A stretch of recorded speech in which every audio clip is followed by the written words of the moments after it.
Hi everyone. Today we're just going to be doing a simple parsing of a web page. We'll be looking for a particular string, and then we'll be looking for the follow for a certain amount of follow-up information after that string, which is why you cannot use a tag. Um, Something like Beautiful Soup, which uses tags to do its parsing, will not work in this situation. At least I haven't found a method that would work using Beautiful Soup. So we actually have to code out what we want to have accomplished to extract the string. All right, I have the basic setup here. You don't need anything special with your Python package. You should already have this urllib.request. I'm going to be importing URL. We would be create a content object, which would basically is the handler for the information we'll be downloading. So it will just return a memory location at the beginning of that file. And this is the website we'll be parsing. You could parse whatever website you want.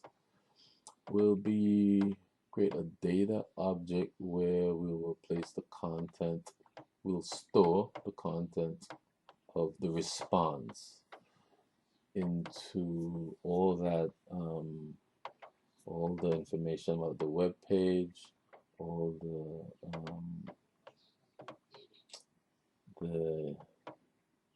the XML and all that coding that's public available. When you get a response from a server requesting a web page, we'll be putting that into this data object. We created here a list. That's where we'll be holding the information that we want to extract, because it will be more than one. We created two variables here, position 1 and position 2. First, we are going to count. Oh, and this you have to change it to a string, this content, because when it comes back into this content, it comes back in byte format.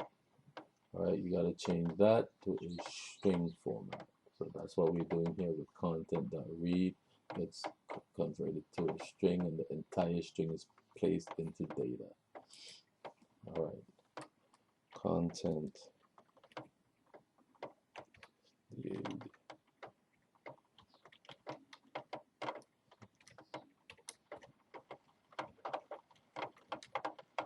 count alerts.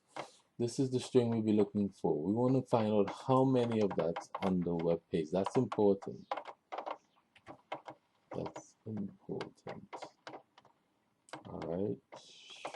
Because it's important, because we need to place it in our for loop from 0 to count. That's the number of time you want to count. If you don't do that, you would get not only the information you're looking for, but extraneous other information, unnecessary information. All right, so we've using the find method, we get the position of the alert, of our first alert. We'll get the beginning position of it. It starts at A, and we are going to basically saying into position 1, you want to put a number. This find will return a number using the data object that find alert. That's a string we're looking for, starting at position 2. Position 2 is 0.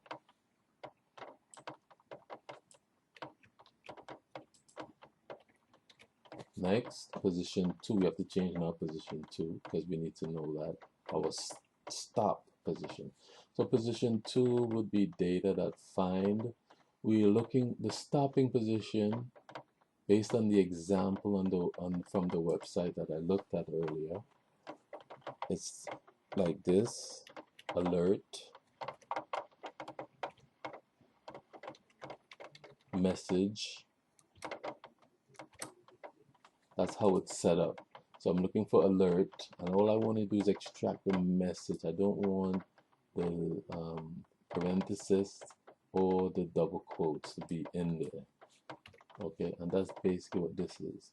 So I'm looking for the second parenthesis. I'm looking for that second parenthesis, place that, and starting from position 1, we're going to look for it. That would be our ending position.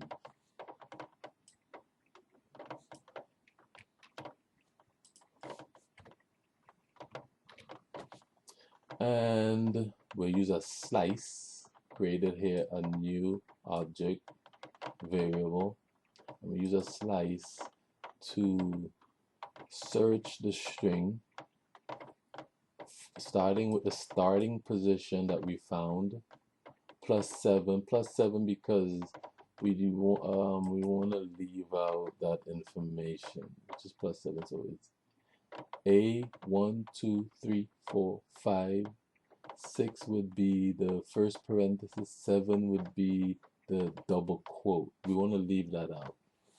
And ending at position 2, which we figured out here, position 2 stops at that last, the closing parenthesis, and we want to leave out the double quote there, so we say -1, right? And we're just going to append the data to our list here, and to have it printed out nice and fine and done, because I know we have to get rid of some information that will be contained in there. We'll be getting rid of this backslash will be in there. We don't want it in our information, so we're getting rid of it, and we'll be replacing it with basically a space.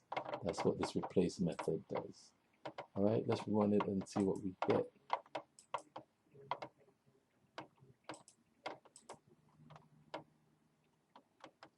Here it is, what we've got.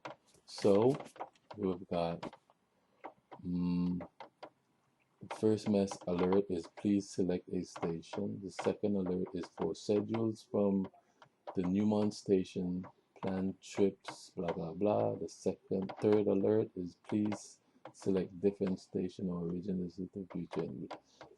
Fourth alert, you cannot transfer to and from the Atlantic City line.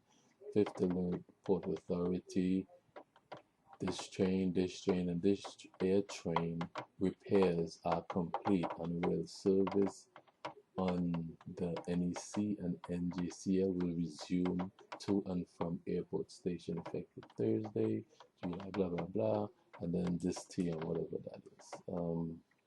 So that's all the how you search a website looking for a particular string. If you know how the string is constructed, then you can use keywords within that string to extract the string, and that's how it goes about. Really simple.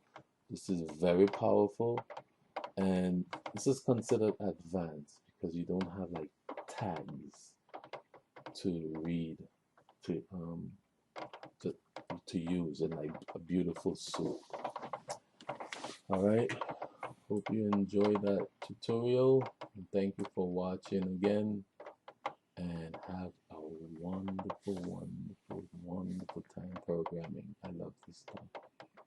To make a lot of money doing it. You won't believe how much money they pay me to actually do this stuff. Wow, it's fun. All right.